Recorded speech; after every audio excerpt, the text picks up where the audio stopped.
Hey, my friends at SLOWDIRT have advice for you gardeners out there. Don't waste your time, money, and energy growing bug food. This year, feed your soil first with SLOWDIRT. SLOWDIRT is a soil amendment that capitalizes on beneficial soil life. It creates a natural line of defense against those pesky insects treating your garden like a buffet. SLOWDIRT improves your plant's health, yields, and nutrient density, which translates into healthier food for you and your family. And cannabis growers, you will notice a remarkable increase in resins and oils, and you'll appreciate a longer shelf life and potency retention on your dried flower. Yes, please. No matter what you grow, you want this in your soil. Shop online at slowdirt.com and use promo code Cb1 to save 15%. That's slowdirt.com, promo code CB15. And check this out. With this one purchase, you're supporting the growth of your garden, Jeff and Diane's small business, and Casually Baked the Potcast. Happy growing. Welcome. You're listening to Casually Baked the Potcast, home base for the Canna curious. Thanks for tuning in. It's high time. We had a high time. Together. Yes, it's a high time. We had a high time. Together. Hi, y'all. I'm Jo, your host and Cannabis Lifestyle Guide. My relationship with cannabis goes back 26 years, and I'm still learning new things and honing my experience. Recently, I had the thrill of connecting with the person whose work outlined my path to living a cannabis for wellness lifestyle. So if you're a fan of this podcast, you can thank today's guest for the inspiration. Michael Backus is best known for writing the book that became my cannabis Bible. In Cannabis Pharmacy, Michael details the medicinal effects of a wide variety of cannabis cultivars and the myriad uses of cannabis as a medicinal tool. Michael founded and ran the first evidence-based medical dispensary in the United States, providing his clientele with premium fresh products and custom effects. Most recently, as founder and chief product officer of Perfect, Michael developed live resin-infused flower as a solution to delivering you the same effects and a consistent cannabis experience again and again. At Perfect, they simplified the cannabis quote-unquote buying and trying experience by intentionally designing unique premium products that are named to clearly communicate what's inside. Sourced from a handful of California growers, including a winner of 13 Emerald Cups, each Perfect blend has been formulated from multiple cultivars of 100% cannabis flower and cannabis oil. The process is informed by over a decade of research on how terpenes and monoterpenes work together to create distinct effects. And the end result is a new type of infused flower product that has a consistently fresh from harvest taste and a full entourage effect. Michael explains to us their process and how it all works. I'm telling you, Michael offers a wealth of knowledge, and in this podcast, we discuss a number of important things that matter to you as a consumer. Michael explains why sun-grown flower is definitively superior to indoor flower, and he shares some brainy reasons why you might want to consume CBD with your THC. We also talk about the relationship between cannabinoids and terpenes, and the side effects of CBD and THC. We discuss dosing, what makes your heart racy, what makes you cough, and whether or not you're hitting your cannabis too hard. And if you prefer to vape your flower, we discuss utilizing your vaporizer optimally to get all of the medicinal goodness out of your next session. And Michael gives us pro tips for short and long-term cannabis storage. So settle in for this macro dose of cannabis know-how. It's time to get casually baked. Are you ready for liftoff? Don't miss Canada's #1 cannabis conference and trade show. Lift & Co. Expo is coming to Metro Toronto Convention Centre this May 12th through 15th. Level up your industry intel at the Lift Cannabis Business Conference and connect with movers and shakers from across the cannabis industry and preview new products and services from over 250 exhibitors. Plus, everyone loves Lift & Co. Expo's prizes, live music, and more. Who doesn't love more? Visit liftexpo.ca for tickets. That's liftexpo.ca. It's high time. We had a high time together. Michael Backus, thank you so much for joining me today on the podcast. Thank you. I have to admit, I have been a fan of yours for quite some time. I have your first edition, Cannabis Pharmacy, the practical guide to medical marijuana. And it really was the vehicle for me to understand how to use cannabis for my personal wellness, along with learning the history of cannabis and all the different original landrace strains and things like that. So, I really think out of all of the cannabis books that I've read or I see out there, yours is the most encompassing of all the parts. So if anybody wants to up their cannabis nerd game, this is the book for you. Oh, nice. Well, you kind of inspired me to do a second edition, and I'm working on the third edition now. And that's what I designed it for. I designed the book really to answer the questions that often were a little bit hard to get answered out there.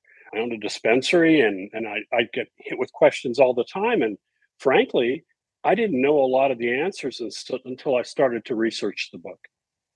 And you come from a research background is it in the film or entertainment industry?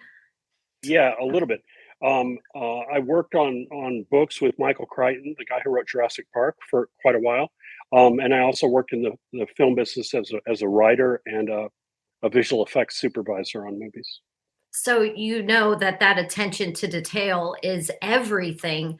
When I learned that little piece of trivia about you, I was like, yeah, I can tell that just by reading this book. Thank you. That's very kind. So I love that you are all about evidence-focused, science-based product development and research. And so I would love for you to impart some of your wisdom today on the things that matter to us as cannabis consumers, like the dosing piece and finding the right cultivar or strain to help us feel what we want to feel and how to properly store it. And all of these things that you have spent so much time getting down into the weeds on so that you could create the perfect blend. Exactly. I ended up at Perfect, my current company, because Dean Hollander, my partner, along with Mo Eisern, we really wanted to make the cannabis purchasing experience repeatable. The worst thing that could happen to someone when they came into a dispensary that I ran was they'd fall in love with a particular cultivar or strain. And then the crop to crop variation would jump in and it wouldn't be the same the next time they got it. And they'd be disappointed. And they start to pine for it. It's like, you remember that blue dream you had from that one farm in Santa Barbara? And it's painful. I've had the same thing. I mean, I'd find an old haze strain. I like haze varieties. And I can never find it again because people stopped growing haze because it takes so long to flower it that it wasn't commercial. And it's gotten really bad today. It's gotten really bad because everybody's growing the same thing. And so I'm on the advisory board for the Emerald Cup, which is kind of the Oscars of weed. Yeah. And the thing that's interesting about the Emerald Cup is that 65% of the entries last year fell into the same terpene profile. all right? But there are 9 major terpene profiles. So it's like going to a restaurant and they only have ravioli with blue cheese sauce tonight. You better like it. But it has all these different names on it. It has a ravioli with azure cheese sauce. I mean, it's like, and it's gotten ridiculous because with all the name games, consumers don't realize that they only have access to a very narrow range of high THC cultivars, and that's it. And I want to change that. I really do. Yeah. And I like the approach that you've taken, but while we're talking about that and the Emerald Cup and whatnot, this age-old thing of indoor versus outdoor. And I've been following along with some Southern Humboldt farmers who are working with some scientists who are doing some really deep dives on the terpene profiles and doing experiments where they're growing the exact same thing indoor, outdoor, and doing these tests and just showing these ranges of terpenes in sun-grown flower that just aren't there in the indoor flower. So that's completely true. I went through that with ACDC, which is a CBD cultivar, and we weren't getting particularly high terpene or cannabinoid levels when we grew it indoors. In fact, for the most part, ACDC only became ACDC when it got full sun. And it's easy to understand because, a plant is a biochemical factory and it requires energy to operate. And if that energy is coming from artificial light, the intensity will be nowhere near that of the sun. And so if you want to have a really, efficient factory that's producing as much as it can produce, in this case, the cannabis plant, the sun's the best way to do it. There's just absolutely no question. And the evidence will support that. I mean, I don't even have to wait for the results of the studies because I know what it's going to say. So, as far as the testing goes, because we're only in California, the labs only test for these certain, would you say the 9 major terpenes? What would 9 major terpene groups? Okay. So those are the predominant terpenes.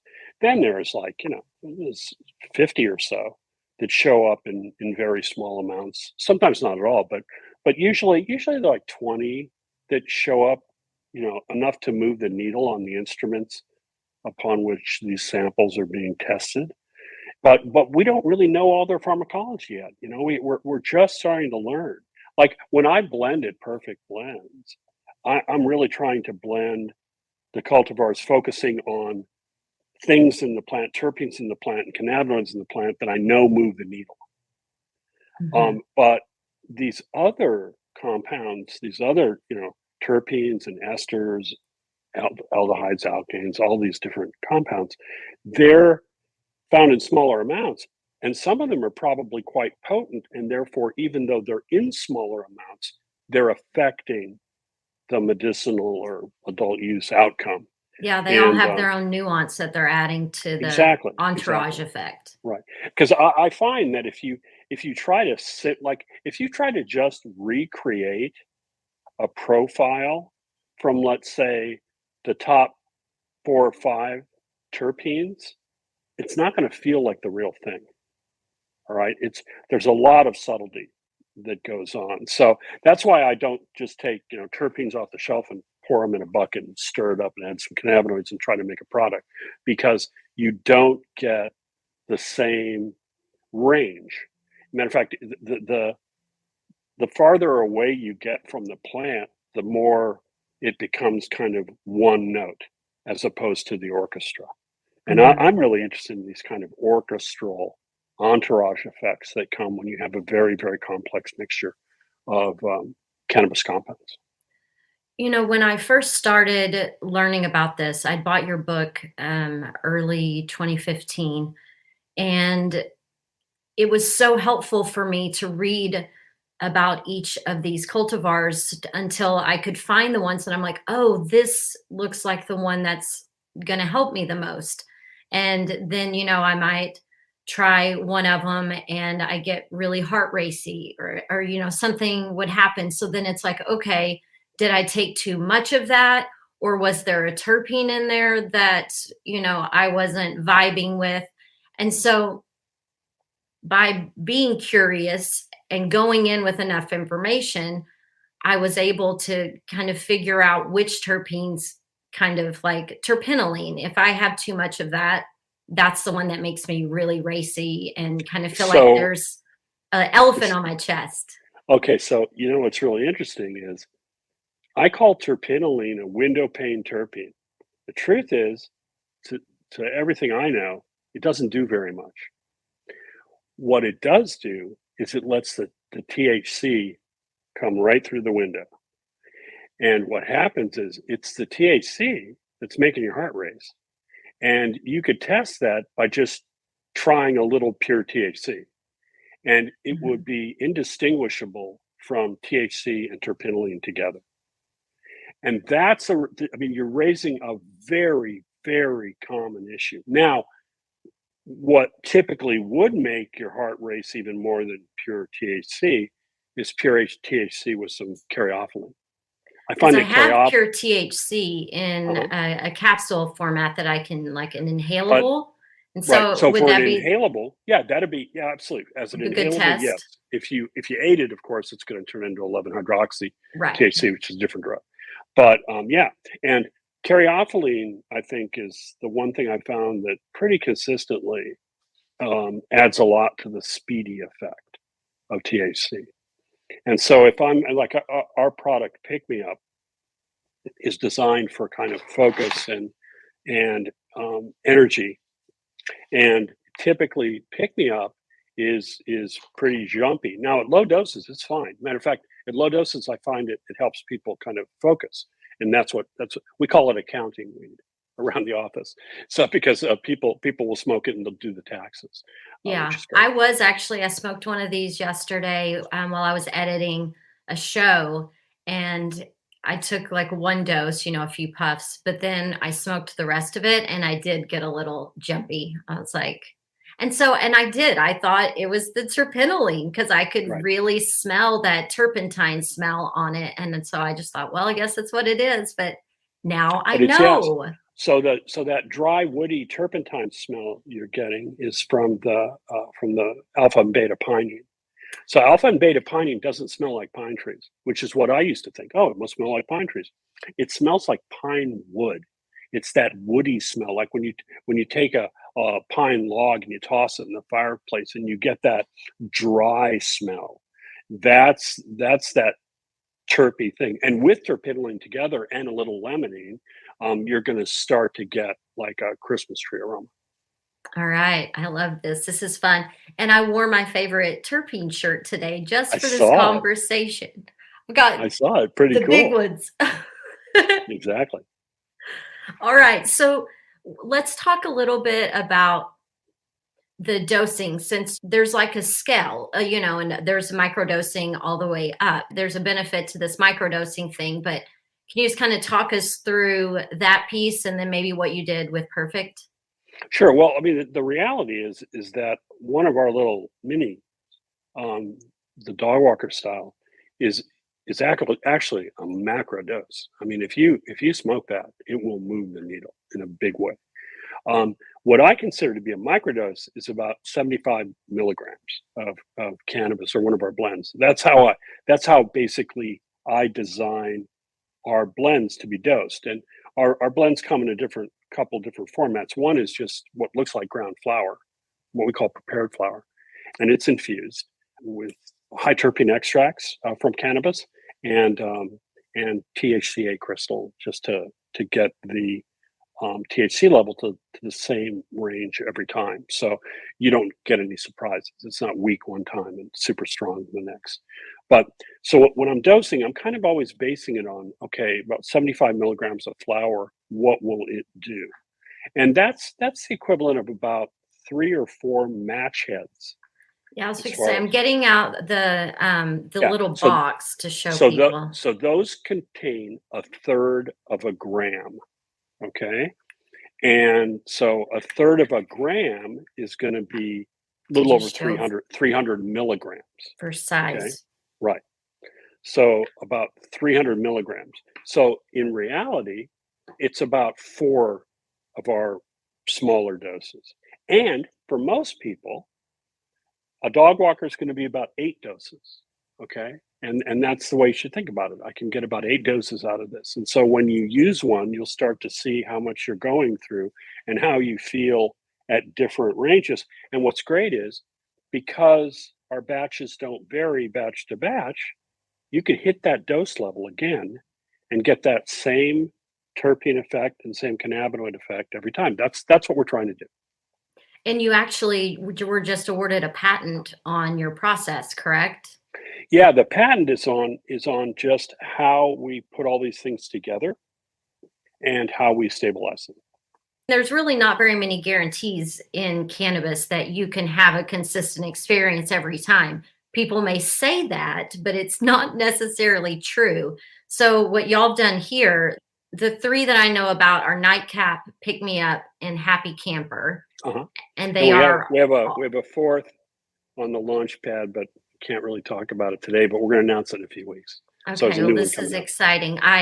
They told me they would mail it to me, but it didn't arrive in time. So I'm not even in on the secret, but I look forward to it. Well, if they were going to mail it to you and you just haven't gotten it yet, it's a new one for intimacy and connection called Sex Pot. Oh, okay. What's interesting about it is the purpose of that is the thing is that, when we're intimate and we're trying to be connected, we really want to be pretty much in control. We don't want to be out of control. So the idea is to provide a high where you don't really get stoned. You don't get impaired. So you've got your faculties, you're high, you're happy, you're having a good time, but you're in control. And we just think that that's the basis of having fun during intimacies, is being in control and just being happy. So. I like this. Yeah, well, and you can release your inhibitions, but not feel like you're being sloppy. Exactly. And that's it. I mean, I'm not trying to make something that's the equivalent of 4 martinis. I'm trying to make something that has the euphoria and the relaxation and the sense of agency, that you're in control. Yeah. So what terpenes are in that? Well, there's a couple of things that are new in it. Okay. So some terpenes that you've seen before, but we also found kind of a minty strain that we like that has a little tiny bit of menthol and eugenol in it. And those are good because they make it much smoother. And that's a great thing. And then on top of that, we add a little bit of CBD flower, a little bit of CBDV flower, and also their acids.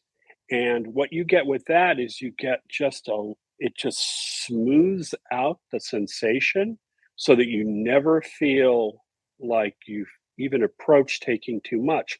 And what's great is that increases the range of dose you can use dramatically, because a lot of people are really scared of THC cannabis because it's often over 25% THC. And so there's no real safety net, and it's easy to take too much. And in our formulation of this, we've taken that problem away.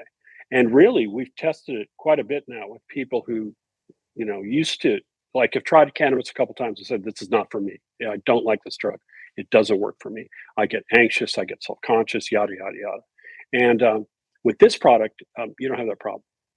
And in fact, it may actually get us to revisit some of our formulations for our other products, because when this showed up, it was like, well, why don't all our products do that?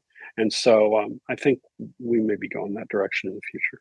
And the thing about the making it a smoother hit, there are some cannabis cultivars that, I can just really start coughing. And I know that some of them are bronchodilators. And so that coughing is part of it. Which terpenes are those that make us cough? like that? So okay, that's a fantastic question. So what it is that we're hitting cannabis too hard when we smoke it. And so the way to gauge it is to stand in front of a mirror and look at the cherry on the joint, okay? Or look at the weed in the bowl and pay attention to the color. If it starts to go really light yellow towards white, you're burning the cannabis at too high a temperature. And that temperature is controlled by how hard you're drawing. And so what we say is sip, don't rip. Yeah. And the reason is that when you rip, that high temperature breaks terpenes into polycyclic aromatic hydrocarbons that are intensely irritating to your lungs and your throat. And anytime somebody is getting a lot of harshness or delivering a dose of smoke to the cough center in the upper airway, you're going to cough. And there used to be this myth, oh, you got to cough to get off. It's simply not I used true. to hate hearing that because I've always been a sipper. Yeah. I don't take giant rips, but it feels like there are certain ones that I just cough more. Right. I'm mildly asthmatic because of an allergy that I have, and I got to be really careful because I can really cough. And so I've really learned to take it light. And then when I saw this evidence from a study that was conducted by Robert Strongen at Portland State, where he's trying to figure out how this stuff works and at different temperatures, like what happens when you combust cannabis. And what he found through his studies were that the higher the temperature, the more likely you were to break terpenes into these Lego blocks, these isoprene units, that then reform to make these polycyclic aromatic hydrocarbons, which are just super, super irritating and often cancer causing. And so you really don't want to expose yourself to them. So you need to control how fast you hit a joint, for sure. Yeah. Well, that's a hot take on an old problem. I had one of my friends that worked at Firefly, the vaporizing company, several years ago. And so he had given me basically a cooking scale, where each of the terpenes and cannabinoids burn off and why when we combust, we lose so much. And I use hemp wick, which I think helps, but rather than using a lighter, but stuff like the Firefly vaporizer to really have the best experience with your flower, those things are the way to go. Right, but they work differently. And so I love vaporizers, and I have a Firefly. I've got a lot of vaporizers. I've got a Storz and Bickel Mighty and a Volcano. But vaporizing is smoking in extreme slow motion. And what happens is you get these really volatile terpenes coming off first. That has all the flavor. So when you use a vaporizer, you notice, oh, wow, this is so floral, yada, yada, yada. And the second that starts to dip, people think they've exhausted the vaporizing load. And that's completely wrong because cannabinoids have no taste. And in fact, you're going to get the terps first, and you're going to start to get heavier compounds like the cannabinoids later. And what happens is you have to really be patient and take a smaller load and take a lot more hits to get all of the cannabinoids off the vapor load. And the thing that's interesting about that is you'll hear people say, oh yeah, after I vape it, I go and cook with it. Well, if you actually vaped it correctly, there wouldn't be anything in it to cook with. The cannabinoids would be in you rather than sitting in the waste. Mm-hmm. And so you just have to be more patient and take some time to do it. It works great. Yeah. And I think that was one of my cons of it, was that it took so long, where I'm just I'm not getting that instant gratification high that I want. And so this takes longer. But yeah, you're right. After the terpenes burn off and then you're continuing, you have to kind of stir it a little bit so it doesn't burn at the bottom, but it's kind of this almost burned popcorn smell or something after that. Right. But there's often goodness to be found there. But there's also, you got to be careful because, that burned popcorn smell, that burned cooking oil smell, that can be caused by acrylines, and those are not good to inhale. So it's finding this balance when you're vaping. I think that like really just watching how fast you're hitting when you smoke, if you can smoke, is probably the best way to do it. Because Yeah. then you get the gratification, and you're not necessarily exposing yourself to so many combustion products that aren't so good. And it's just easy. It is super easy.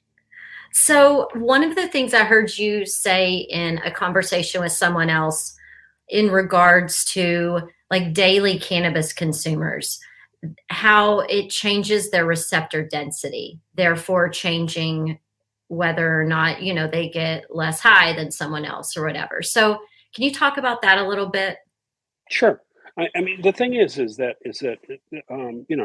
these cannabinoids, and to a lesser degree, some of the terpenes, mimic your body's own cannabinoids, the endocannabinoids. And one of the principal sites for your own cannabinoids in your brain is the Cb1 receptor. And beginning, I think, at the National Institutes of Health, they started doing brain scans on people who were daily users of cannabis.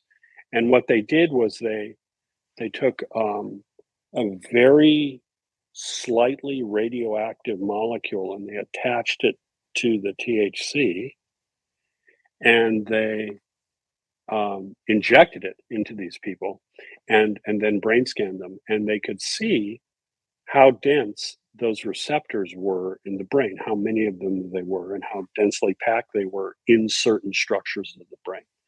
And the thing they found is that the density went down the higher the daily consumption of cannabis was in those people.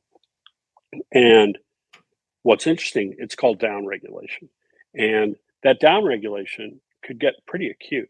And the joke I always say is that, Snoop Dogg has to smoke so much weed because he only has one cannabinoid receptor left, and it takes all that weed to find it. And when it does, he's good to go.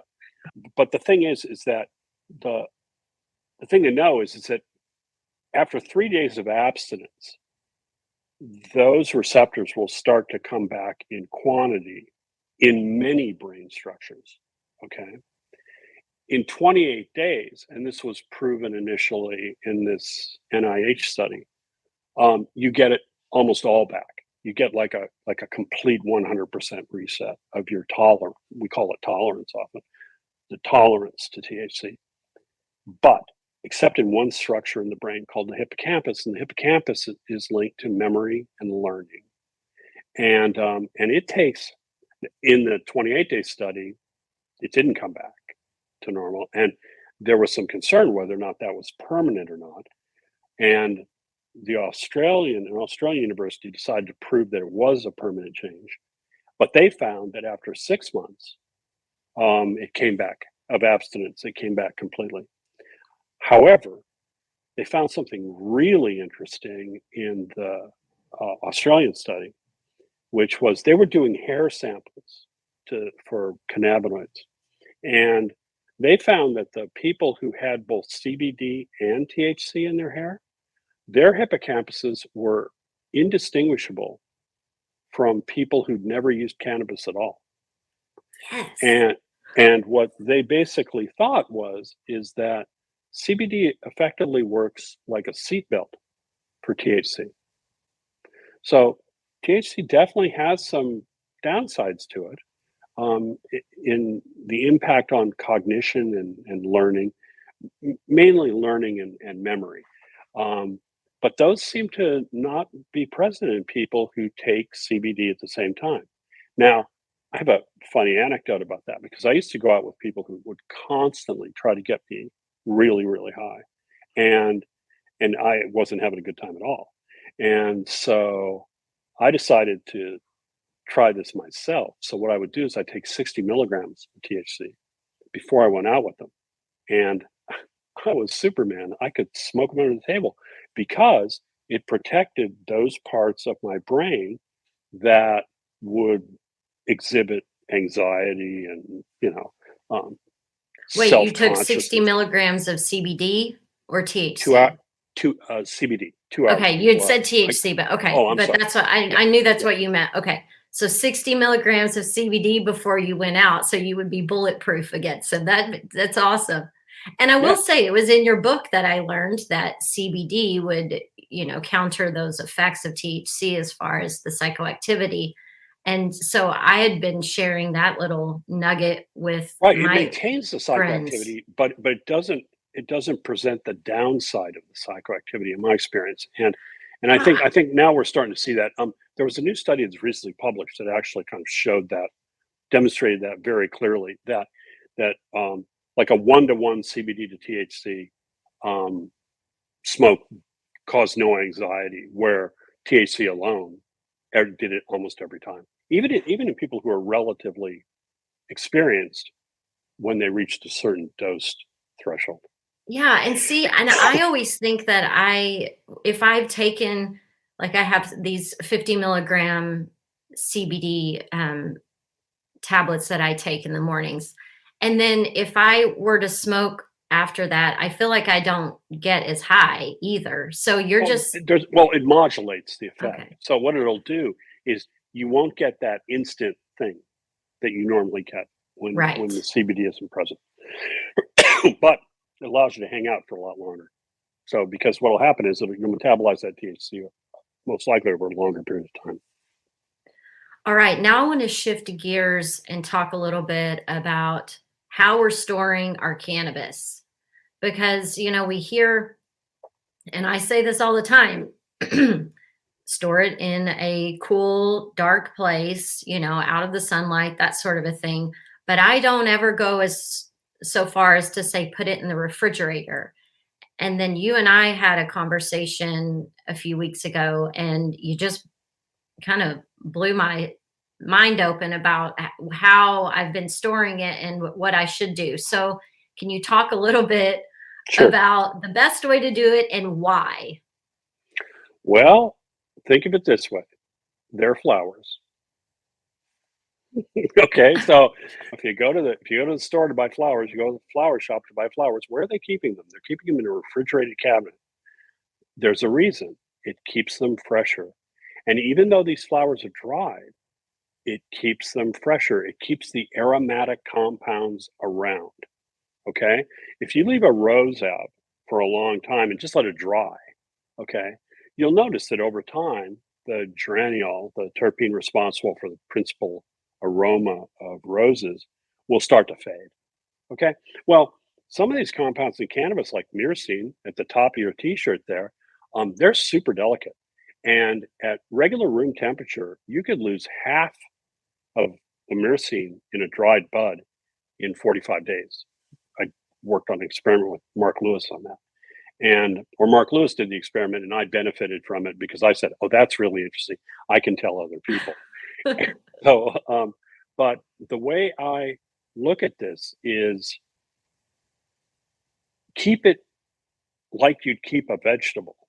Keep it in the vegetable drawer of your refrigerator, airtight, so the moisture in the vegetable drawer doesn't affect it. I wouldn't recommend a baggie. I'd recommend a glass jar with a decent lid.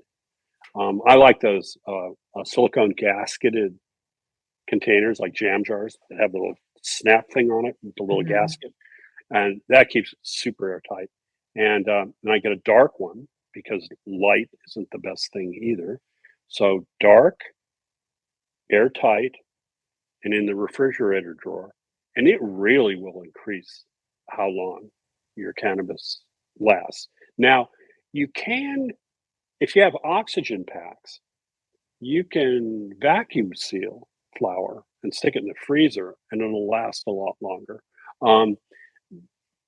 There's some question whether or not you lose terpenes at freezing temperatures through a process called sublimation, where things go from a liquid directly to a gas. I mean, from a solid directly to a gas, or from a liquid to a gas, just by themselves, just at a certain temperature range. And I'm concerned that there was a study in Israel that said that they notice more terpene loss at super freezing temperatures like -80 than they did at normal freezer temperatures, let's say 0 degrees Fahrenheit. I find that at the rate I go through stuff, which isn't that fast, I like to keep it in the vegetable drawer because then when I reach for it, it's fresh. Yeah, and the other thing about freeze drying it is that, or freeze drying it, vacuum sealing it, is that you then are kind of crushing the flowers, Right, the right. trichomes, things like that, which then that is doing some sort of a release of the terpenes and No question. compounds.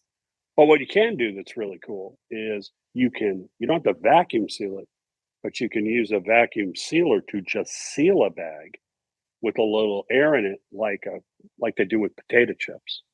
Hmm. And before you do that sealing, throw an oxygen pack in, an oxygen absorber pack in, and that can keep stuff a really long time. I also learned that from Mark Lewis because Mark was getting ready to open up a dispensary in Washington, D.C., and the city was slow to move. And so they'd given him permission to cultivate. He harvested, he tried it, he trimmed it, and then he had nowhere to take it. Mm. And he looked like he was going to be stuck with this harvest for months. And so he did that. He put it in silver Mylar bags, he sealed them, he threw an oxygen pack in. And what was amazing is that when he opened them up, months later, it was literally like it was just harvested. So it also showed the importance of controlling oxygen around these terpenes. That really helps them stay stable. A few years ago, there was the kind of a rush on people doing the can where they've like packed it with nitrogen or something. Right. And so And that that just, works. Yeah, that if you're works. going to consume But, all of it right then, right. because I That's it. felt like it's, after like the second day, it was like brittle and just kind of fell apart. Right, because that has a lot to do also with how wet it was when it was put in the can, yada yada yada. The other risk too is that if there are any anaerobic soil bacteria like Clostridium on that flower, and you pack it with nitrogen, that can cause those very very nasty bacteria that are anaerobic that don't want oxygen around to proliferate, and those bacteria can produce toxins, botulism toxin, which you don't want to be exposed to. So you got to be a little careful about Yeah. modified atmosphere packaging in cannabis. But I think it's going to be solved. I mean, I think they do it with a lot of things. They do it with a lot of herbs. So I think we can certainly do it with cannabis, but we just have to know a little bit more. So talk a little bit about your ultra fresh technology. Well, the ultra fresh technology, it's basically just how we keep our blends fresh. So I'll tell you how we make our blends. We make our Okay. blends we choose the cultivars, the strains that we want to put together based on their terpene profiles. And you're using sun-grown flower, I assume. Yeah, sun grown in greenhouse, and no indoor. It's just too expensive. And honestly, indoor looks great, but from a lab testing standpoint, it's often not nearly as great as any other, like sun grown or greenhouse. So we choose the cultivars based on their terp profiles, and we harvest them, and we dry half the crop for each of the cultivars, and we fresh freeze the other half. With that fresh frozen half, we do a hydrocarbon extraction and purge the hydrocarbons, and what we're left with is we're left with a sauce.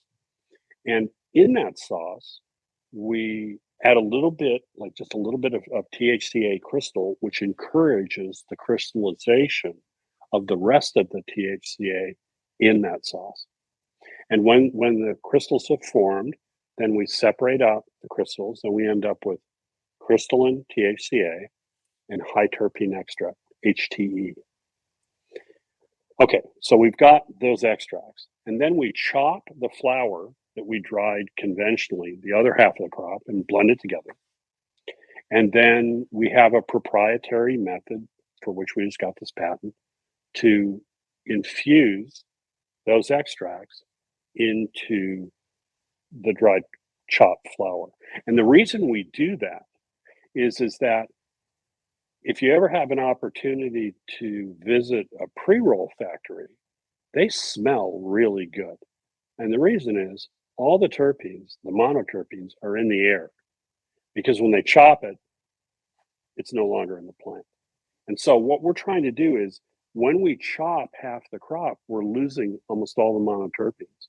And we want to use the plant's own monoterpene profile and infuse it back into the plant. So we do an extract of the same plants and just put them back.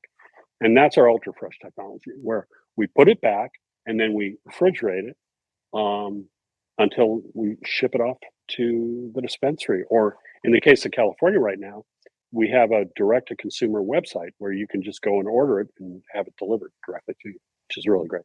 Yeah. Because we're controlling more of the supply chain. And because of that, we can make sure the supply chain is cold and the product is well taken care of. I love this. I'm very excited. And I have to tell you, this sitting here, the terpenes just keep wafting at me because I didn't put it back in the little bag.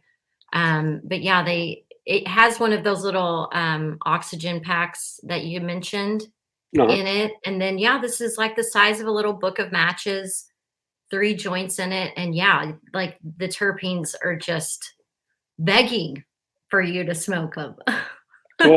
Well, sip them, don't rip them, and you'll really get them. I mean, that's the thing is that the thing that's extraordinary, the reason that we focus so much on the terpene content of our products is that very, very few people have ever experienced dried, intact buds when they're sitting in the cure shed at the cultivation.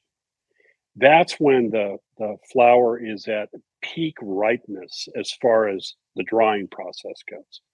And it's an amazing thing because the terps are just so intense and it modifies the effects of THC so dramatically.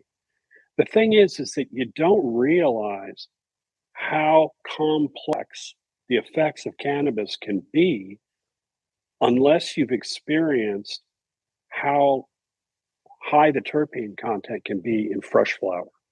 So it's not like we're not exceeding, we lab test the crop and that gives us the benchmark for the terpene levels. We're not going past that. We're not trying to spike anything. Mm-hmm. We're not trying to overly concentrate the terps because the truth is that I find it becomes more irritating to smoke then. You cough more. You got to find this right balance. And guess what? Nature has found the right level, and we respect that. Yeah, surprise, surprise. Yeah. That was one of the things when we had initially spoken about you talking about that first lab testing that was done and how CBD had almost been bred out of cannabis just because people were chasing, the high.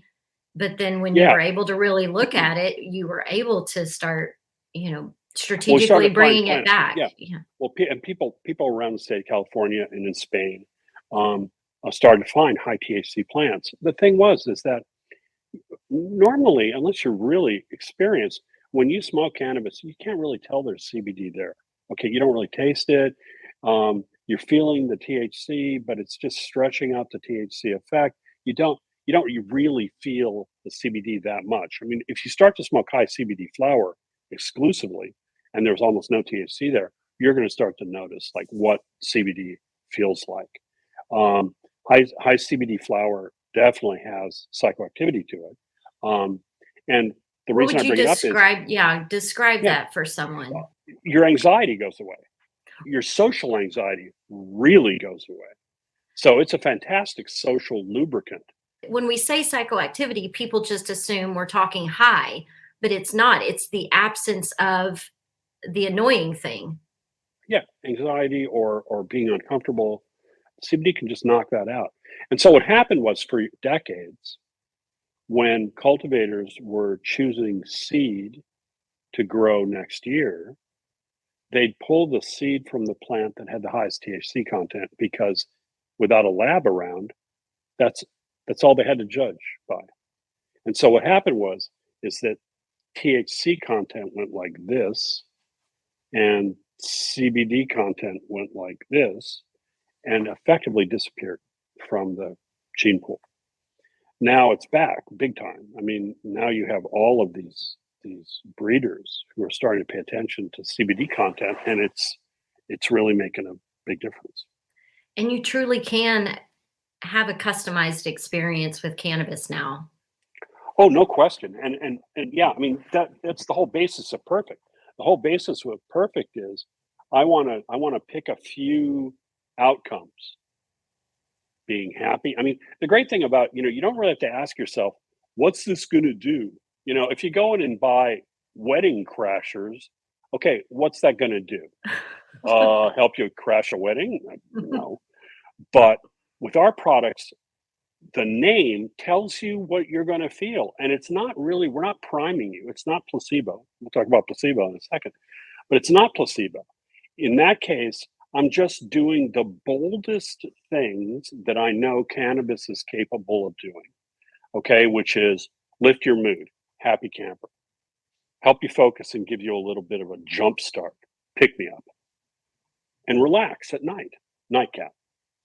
That's all you need to know. You don't really have to sit there and go, what's the terpene profile of this? Because the thing is that the reason you got to ask that is when you don't know what it's going to do. But with our stuff, we're really explicit. Here's what it's going to do. It does this for almost everybody we give it to, and we're pretty confident it's going to do it for you too. With SexPot, we're trying to do something a little different, which is we're going to try to take away the uncomfortableness, but keep you very, very, very much in control. And I think we've nailed it. So coming soon. Yeah, I'm excited to try it. Yeah, because what's really funny is now, like our beta testers for SexPot, they just want to use it for everything. It's not just sex. It's like life isn't just about sex. I want to use this for like work and going out and having meetings. And I'm high, but I'm not stoned. And that was a direct quote from one of our beta testers. That's fantastic. Yeah, everybody wants that. Now, okay, so you brought up the placebo effect. And, one of the things as a cannabis lifestyle guide, I always talk about knowing your why before you choose something and then doing it in an intentional way. And so I found it interesting listening to you have another conversation about the dosage that's used in these clinical research studies being like 600 milligrams of CBD, but the jar that you have on your counter, there's not even 600 milligrams in the whole jar, and you're going to take that over 30 days. So tell me what you've learned in your research about the placebo effect. Well, there's two things going on here. One is there's the placebo effect, which is if I tell you something is a performance enhancing drug and I give it to you, in fact, it's a sugar pill. If you're a competitive cyclist, you will likely record an incredible time. All right. And this has been shown over and over and over again that the placebo text that accompanies a drug really has a big impact on the perceived drug effect. And so it's important. I mean, I think you're right on in the sense that you've set an intention in the sense that, I'm taking this to be happy. Okay. And I've taken it in the past and I was happy. So I'm going to take it this time and I'm going to be happy. Well, that will push you a little bit along the path to being happy. There's also another thing with cannabis compounds that's important, and that's the biphasic effect, meaning that cannabis compounds have one effect at low dose and another effect at high dose. Perfect example is THC and anxiety. At very low dose, a couple milligrams, THC can relieve mild anxiety pretty well. I don't recommend it for people with severe anxiety disorders, but if you've got just general, you're anxious about something, you're worried about something, a couple milligrams of THC can reduce it. If I give you 25 milligrams of THC and you're not used to THC, you're going to have a panic attack. So you're going to get fully anxious. Well, there's the biphasic effect, two different effects at two different doses. There is probably a biphasic effect associated with CBD as well. So these people who are taking 10 to 20 milligrams of CBD are seeing a slight reduction in anxiety. However, they're not seeing like anti-epileptic effects like you need for pediatric epilepsies. Those effects only happen at high dose ranges typically with most patients. That's one of the reasons you see a neurologist if you're taking CBD for seizure disorders, And because so you really need some guidance. what is that kind of an average dosage for an epileptic for them to? Oh, it's often it's often as high as 600 milligrams. I mean, I think there were people in the GW Pharmaceuticals Epidiolex trial that were taking up to 1,800 milligrams of CBD a day. I mean, that's 1.8 grams of pure Wow. CBD every day, and that comes with other side effects. I mean, the one thing is like THC has a tendency to slow down bowel transit, meaning constipate you. CBD makes that trade run. And so if you take a big dose of CBD, things might get a little loose. Might have to take the next call from the bathroom. Exactly. Exactly. Yeah. Interesting. Don't mind that. I've got a bear in the room. So the thing that I find interesting about CBD is that some people use it to go to sleep. I take it all day long. I have an epigenetic kind of roadmap and how I know how my endocannabinoid system works, and I got all nerdy. And so I take CBD consistently 5 or 6 times throughout the day, and it never makes me sleepy at all. Okay, so the way I look at CBD is it's a homeostatic regulator. Okay, so it's trying to level out the teeter totter. There's our teeter totter. Okay, so it's trying to level out the teeter totter. And the thing is that I find most people are sleep deprived. And if they take CBD, they're going to get sleepy straight up because their body's trying to balance them out. Okay, their body's trying to say, you need more sleep, pal. And so I'm going to make you sleepy right now. But what's really interesting is if they listen to the drug, if they listen to CBD and adjust their sleep patterns so they're getting more restful sleep, typically CBD, like I can't take CBD at night. It will keep me up. Okay. And I mean, it'll keep me up like a cup of coffee. And in fact, a lot of scientists who study CBD characterize CBD as wake promoting, not stimulating, but wake promoting. And man, for me, CBD is wake promoting. If I take CBD, I'm not speedy. It's not like I took caffeine, but I am awake. And so I use CBD a little bit like coffee. I like coffee too. So I'll take coffee in the morning and I'll take 10 milligrams of CBD and it's great. And it kind of reduces my social anxiety. A lot of people who are anxious use CBD in the morning because anxiety tends to, get worse during the day. So if you interfere with that clock in the morning, you're not as anxious in the afternoon. And you're I'm not s- as tired, which yeah, is good. I love that explanation. I hadn't heard that before, and that totally makes sense. That if your body needs sleep to get to homeostasis, then yeah, you'll be lights out. Sleep is one of the most important things as far as my brain health, and so I get 8 to 9 hours a night. It's So that's fantastic for you. I mean, honestly, probably no, not no, no, one of. no. It's not. I mean, the latest studies and they're recent studies, the latest studies show that people who get 8 to 9 hours of sleep a night are healthier human beings, period, and may live longer. I mean, it's really a big deal. Sleep is how your brain cleans your house, your brain's house. And that regulates so many functions throughout the body that the idea of, you know, remember when your parents used to give you health for sleeping in? The truth is it's really, really good for you. And so, we should just tell these parents to back off. That's right. Give them a nightcap. Exactly. A chill pill. Yeah. Well, is there anything that I didn't ask you that you'd like to share?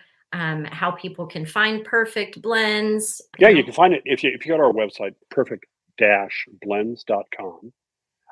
It'll take you to our store if you're in California. And if you're not in California, well, we'll be coming to many states soon. So stay tuned. And we think we're onto something in the sense that, we think you should get the effect you want every time, that it doesn't have to be an endless fishing expedition to catch the fish you want to eat.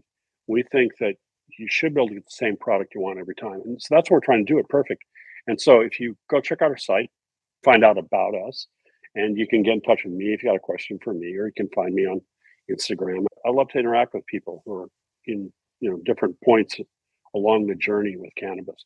The thing that's really fascinating about this new product, Sex Pot, is 75% of the people who try cannabis in the United States no longer use it. And a lot of them no longer use it because they had a dysphoric reaction to cannabis. They were sitting around with their buddy who smoked a lot of weed, and they got the person uncomfortably high, and that person said, "This is not for me." Well, I'm here to tell you that actually you were done a disservice. And if you try one of these products that we have, like Sex Pot that's coming up, that's buffered, it actually can allow you to feel what some people really enjoy about cannabis, which is the light euphoria, without losing control, without getting anxious, or any of the things that have typically been the downside of cannabis at high dose. And so, so we can bring some people back into the fold and give them something that can contribute to a better life, that isn't really about impairment, it's about enhancement. Amen. Yes, cannabis has been enhancing my life for a long time, and you are answering a lot of the complaints that people have about, I don't know what my dose is. I can't count on it to give me the same, experience every time. So this is... If you get a jar of our flower, it comes a little micro pipe that holds 75 milligrams, so you can find your dose really fast because we give you the tool. You don't have to guess. You don't have to get the right size pipe. You got it in your hand. I'm so glad you just brought that back up, because earlier when you talked about that your flower comes pre-ground. Because that way it's easier to dose. Well, and so anytime you talk to any kind of a cannabis connoisseur, they say you don't grind your flower until you're ready to smoke it. But because y'all have done your ultra fresh tech on it, then it's like you are getting all of those terpenes without the hassle of having to have a grinder. And they're not in the air. Well, they're in the air right now because yours isn't back in the fridge. But yeah, what's great is when you get a jar of flower and you open it up, I mean, it's like being in the cure shed, and it's ready to go. And so, there's no prep. You're just ready to go, which is great. Well, I dig it. Thank you so much for hanging out today. It's been a pleasure. And thank you for Cannabis Pharmacy. You are the one that inspired me to do what I do. And I'll send you a copy of the new one. Yay. Thank you. Thank you very much, You're very Michael. welcome. Thanks, Joe. All right. And thank you all for hanging out.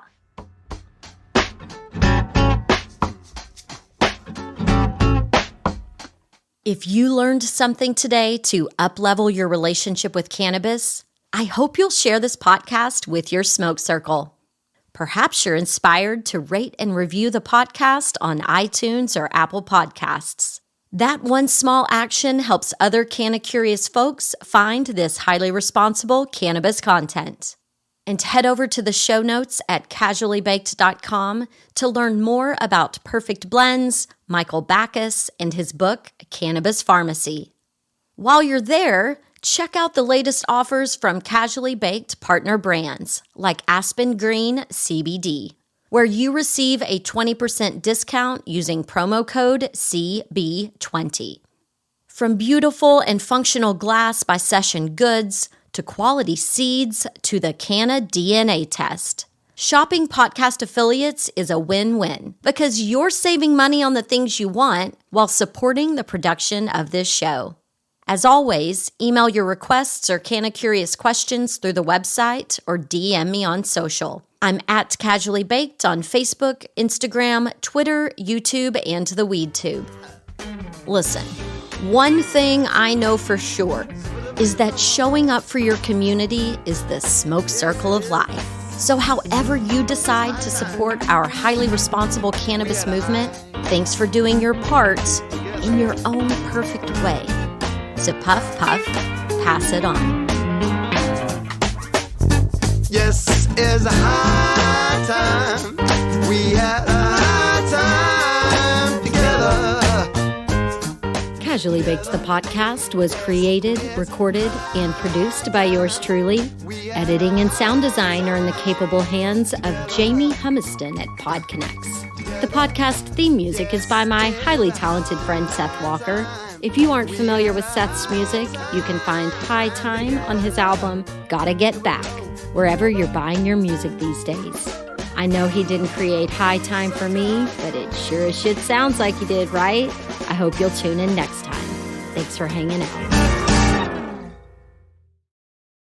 Hi, I'm Gary, and I invite you to discover the Cannabis Potcast, a bi-weekly podcast focused on a Canadian's cannabis culture. I would be the Canadian, and my cannabis passion and culture has been building for 5 decades. I share that passion for this wonderful plant in every episode, through conversations with cannabis advocates and enthusiasts, stories about the ever-changing legal environment, and some hands-on testing of product in a segment I call Cultivar Corner. The Cannabis Podcast, a Canadian's cannabis culture, one toke at a time.